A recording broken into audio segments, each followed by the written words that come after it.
Hola, hola, c'est David, ton prof d'espagnol. Et aujourd'hui, on a une vidéo, je vous emmène une vidéo sur les expressions en espagnol. On y va. Première expression, c'est pour bien traduire, je comprends et je ne comprends pas. Parce que souvent, il y a un malentendu. Les gens disent, je comprends pas. Comprendo, no comprendo. Et c'est pas comprendo, no comprendo, c'est entiendo. Entiendo o no entiendo. Entiendo, c'est je comprends. No entiendo, je ne comprends pas. D'accord? Donc, on pourra dire aux autres, ¿entiendes lo que quiero decir? ¿Entiendes lo que quiero decir? O, ¿puedes repetir, por favor? No lo entiendo. Tu peux répéter s'il te plaît, je ne comprends pas. Vale, lo he entendido, j'ai compris. Ça rentre dans une conjugaison. Si, claro, bien sûr, oui, bien sûr.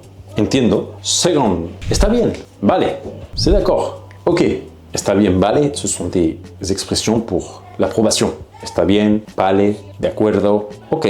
Tout ça, ça correspond à ok, c'est bon, d'accord. Vamos a ir primero a desayunar y a mediodía iremos a comer. La réponse parfaite, ça serait on va aller d'abord prendre le petit déjeuner après manger. La réponse parfaite, vale, está bien. 3. Séparément. En serio? Et ça veut dire tout simplement, sérieux? Le Real Madrid a gagné au Barça. ¿Qué? ¿En serio? El Madrid a ganado au Barça. ¿En serio? Sérieux? Pues claro, tiene un bon équipe, ils ont une bonne équipe, non? Et attention à la prochaine fois. 4. Qué lástima, c'est dommage. Uri, bro, no podré ir a tu cumple. ¿En serio? Qué lástima. Là, j'en ai utilisé 2. Sérieux? Que c'est dommage. Vale, qué lástima. Que c'est dommage. 5. Como quieras. Comme tu veux. Vale, como quieras. D'accord, comme tu veux. Vous voyez qu'on utilise plusieurs expressions à la fois. Cariño, chérie, vamos a comer al McDonald's, un kebab o al restaurante. Vale, como quieras. Ok, comme tu veux, como quieras. Vamos, otro ejemplo.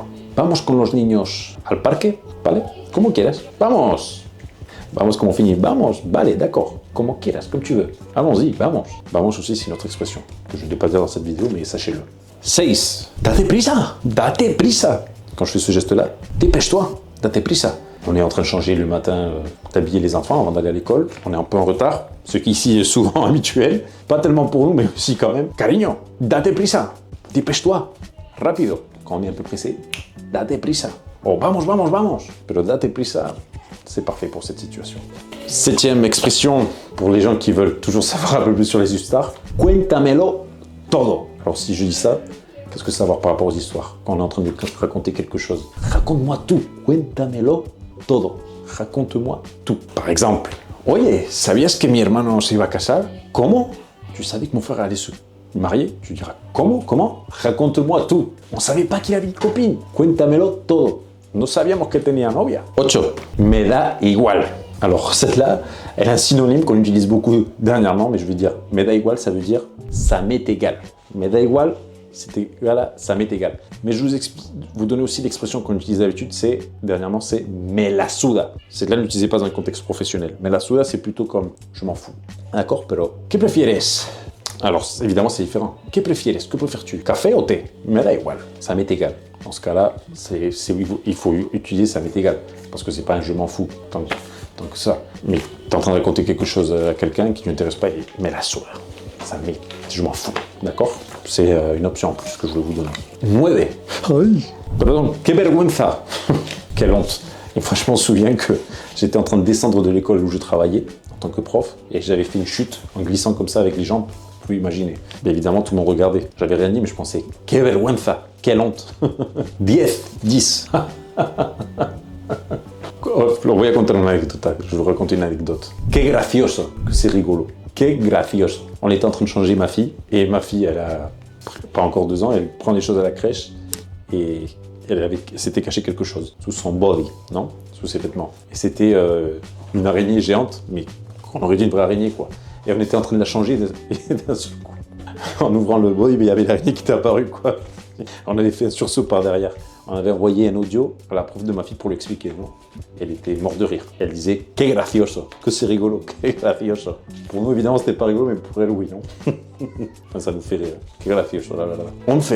No pasa nada. Pues lo diré, on le dira, il n'y a pas de problème, c'est pas grave. Quand ma fille renverse sans faire exprès quelque chose, mi hija tira algo sin querer, pues cariño, hija, no pasa nada, il passe rien, c'est pas grave. On ramasse et c'est fait. Faut dédramatiser, non, je pense? 12. Que bonito! Que bonito! On est en train de voir des paysages magnifiques, comme si vous venez à Valence voir l'Albufera, les rizières. Vous direz que c'est joli. Que bonito. 13. Algo más? Quiero un café. ¿Quiere algo más? Autre chose, vous voulez quelque chose en plus? Quand on est dans un bar, par exemple, il y a le serveur qui arrive, café, ou, par exemple dessert, il fait algo más, café ou algo más, café ou quelque chose de plus, très important dans le jour à jour. 14, no importa, no pasa nada. C'est un peu similaire. No importa, c'est pour enlever l'importance à quelque chose qui a une action. Pues iba caminando y sin querer tiré un jarrón. J'ai jeté un vase sans faire exprès. Et la personne peut dire no pasa nada, estaba mal colocado. Il ne se passe rien, il était mal placé. Évidemment, il y a des gens qui réagiront d'une façon ou d'une autre, mais voilà, no pasa nada. 15, que extraño, que raro. Que raro esto. Que extraño o que raro, c'est pour dire c'est bizarre. Par exemple, si d'un seul coup, quelqu'un dirait David, se le han cruzado los cables. Une autre expression pour dire il a pété un câble, non? Il s'est énervé d'un seul coup. Ça serait quelque chose de bizarre un peu en moi, non? Pues, que extraño, que raro, que le ha pasado? Qu'est-ce qui lui est arrivé? Que c'est bizarre. 16, que bien. Je suis en train d'apprendre avec coéducation. Hey, que bien, que c'est cool, que bien, que guay, que bien, que guay. 17, me gusta, no me gusta, j'aime ou je n'aime pas. ¿Te gusta el chocolate? Me gusta o me encanta. J'aime, j'adore. Me gusta, me encanta. ¿Te gustan las verduras? Regular, 50-50. Ah, bon, la vérité, c'est que j'aime bien les légumes. Regular, 50-50, c'est moitié-moitié. Mais moi, voilà, pour vous donner l'exemple. ¿Te gusta trabajar? Pour les gens, beaucoup de gens, ¿te gusta trabajar? Non, me gusta, je n'aime pas. Voilà, cette vidéo arrive à sa fin. Si vous voulez rejoindre la communauté de coéducation pour apprendre un peu plus, cliquez au lien ici en dessous. Il y a aussi le formulaire pour vous inscrire à nos formations. Écrivez-moi aussi quelle est l'expression qui vous a plu le plus et qui vous paraît le plus intéressante. Je vous laisse ici la prochaine vidéo de Améliore ta fluidité en espagnol. Vamos!